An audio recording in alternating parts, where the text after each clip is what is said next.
Hey, do you have an underbite? Time for some PFOing so you know where you're going. Hey everybody, welcome back. It's still me, Dr. Ryan Packard. I don't have my normal attire. In fact, I got a little Superman thing going on with the hood. It's Saturday and I'm in the office, but I was up this morning participating in a Camp Gladiator competition. Let me just say, that was brutal. But shout outs to my team members for their excellent performances. We'll see if we make it to the finals. Anyways, we're not here to talk about Camp Gladiator. We're here to talk about underbites. And if you've got one, the things that you should know. Before we do that, remember, if you like any of these videos, leave a comment below, give us a thumbs up, ask questions. I may not say everything that you need to know, but these are some important things. And some generalities. You get your best information by going to your local orthodontist to figure out what is best for you. And then consider subscribing to our channel so that I can open your eyes to the wonderful world of straight teeth and beautiful bites. Okay, here we go. So, do you have an underbite? Well, first off, do you know what an underbite is? You need to know so that you know if you have an underbite. Basically, if you look like this, the Grinch. Have you ever seen the Grinch when he does that? It's when your bottom teeth are in front of your top teeth. It's the opposite of what a lot of people call overbite. In the orthodontic world, we call overjet. It's different than underbite. So normally, we want your bite to be like this, okay?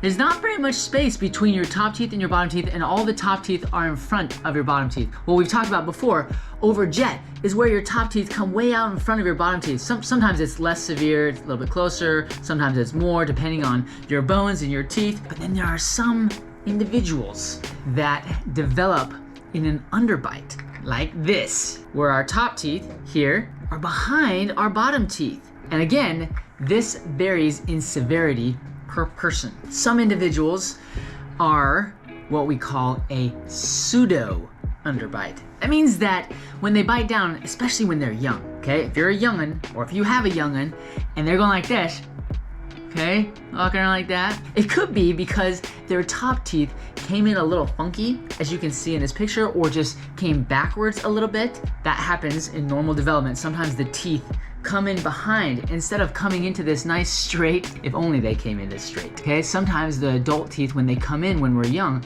they come in a little bit back here in the gums.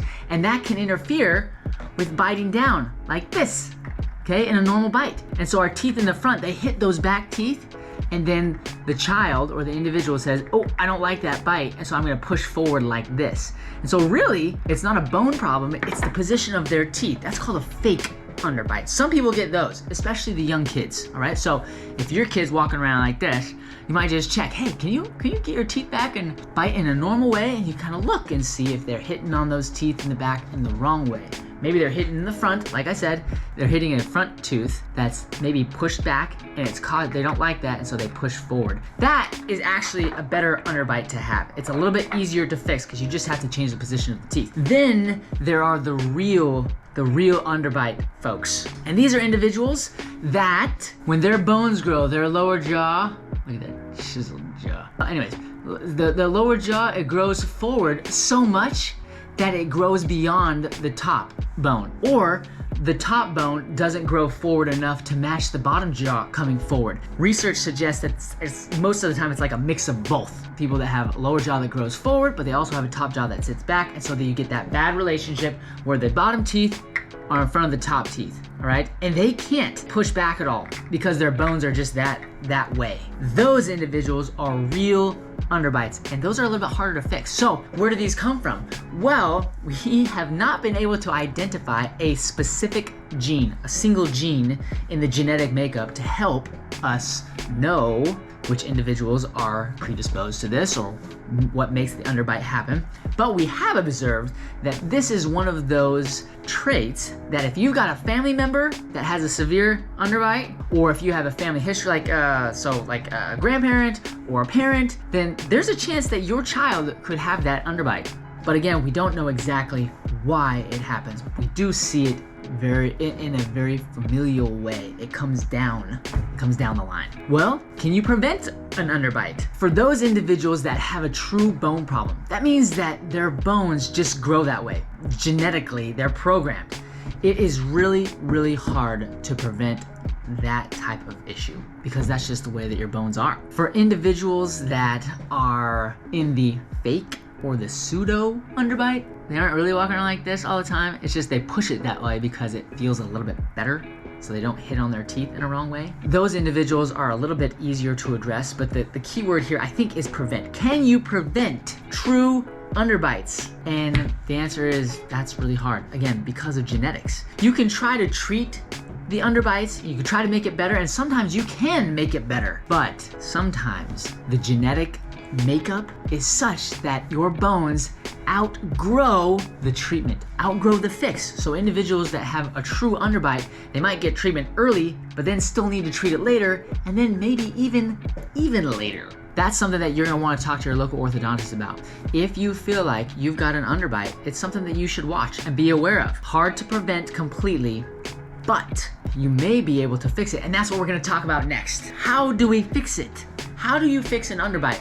Well, if you are one of those fake, or if you have one of those fake underbites, then as you can see in this individual with some adult teeth coming in, but still has some baby teeth in the back. This individual was posturing forward like this in an underbite. So what you can do, you can try to move the teeth on the top to get them in front of the bottom teeth. There's a couple ways to do that. One common way is just with like a little retainer that tries to push the top teeth forward. It depends on how severe it is if you're gonna try that simple technique. Some orthodontists will use just a few braces and maybe some equipment in the back of your mouth, and they try to pull those teeth forward that way.